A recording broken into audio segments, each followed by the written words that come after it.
اگر دل بگڑ جائے تو سارا جسم برائیوں سے، گناہوں سے، بدی سے معمور ہو جاتا ہے۔ یعنی دل کا اور دل کے حالات کا اور دل کی کیفیات کا اور دل کی نیات کا، دل کے اندر جو چھپی ہوئی کیفیتیں، ان کا ہمارے ظاہر پر، ہمارے جسم پر، ہماری آنکھوں پر، ناک پر، کانوں پر، ہاتھوں پر، ٹانگوں پر، پیٹ پر، پورے جسم پر، پوری زندگی پر کتنا اثر ہے۔ اسی طرح ظاہر کا اثر دل پر اور باطن پر بھی ہوتا ہے۔ جس کا ظاہر خراب ہوگا، یاد رکھ لیں اس کا باطن کبھی آباد نہیں ہو سکتا۔ یہ پتھر پہ لکیر ہے، 2 + 2 = 4 کی طرح بات ہے بیٹے۔ جو آدمی اس سے ہٹ کے بات کرتا ہے وہ صرف دھوکہ کرتا ہے، دجل کرتا ہے، فریب کرتا ہے، جھوٹ بولتا ہے، دھوکہ دہی کرتا ہے۔ جس کا ظاہر خراب ہے اس کا باطن صالح نہیں ہو سکتا۔ لہٰذا ضرورت اس امر کی ہے کہ ہم ہر وقت اپنے باطن کا محاسبہ کریں اور ہر وقت یہ خیال کریں اپنے باطن کے کہ کس حال میں ہے ہمارا باطن، اور ہمہ وقت نگاہ رکھیں ظاہر پر، باطن پر۔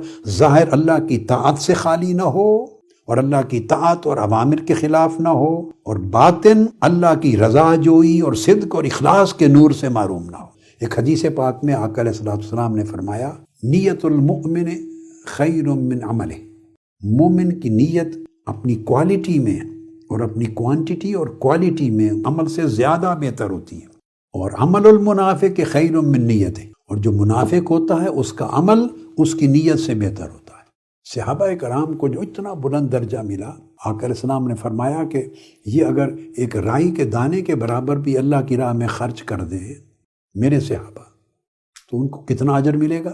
فرمایا آخری زمانوں میں جب ایمان بڑے کمزور ہو گئے ہوں گے تو اس زمانے میں کوئی لوگ احد کے پہاڑ کے برابر اگر سونا خرچ کر دے، احد کے پہاڑ کے برابر سونا خرچ کر دے تو جتنا اجر اس کو اتنے بڑے صدقہ اور خیرات کا ملے گا، میرے ایک غریب سے صحابی کو ایک رائی کا دانہ خرچ کرنے کا اجر اس سے بھی زیادہ ہے۔ کیوں؟ کہ ان کی نیتیں بڑی روشن اور بڑی قوی اور بڑی اعلیٰ ہو گئی تھی۔ ان کا باطن قلب، ان کا سریرہ ان کے علانیہ سے بہتر ہو گیا تھا۔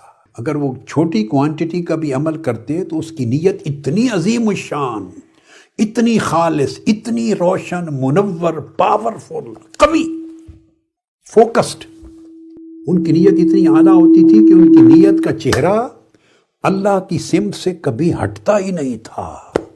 سبحان اللہ، ان کی نیت، ان کے دل کا التفات، دل ہمہ وقت اللہ کی طرف متوجہ رہتا تھا، انہیں اور کوئی سمت دکھائی نہیں دیتی تھی۔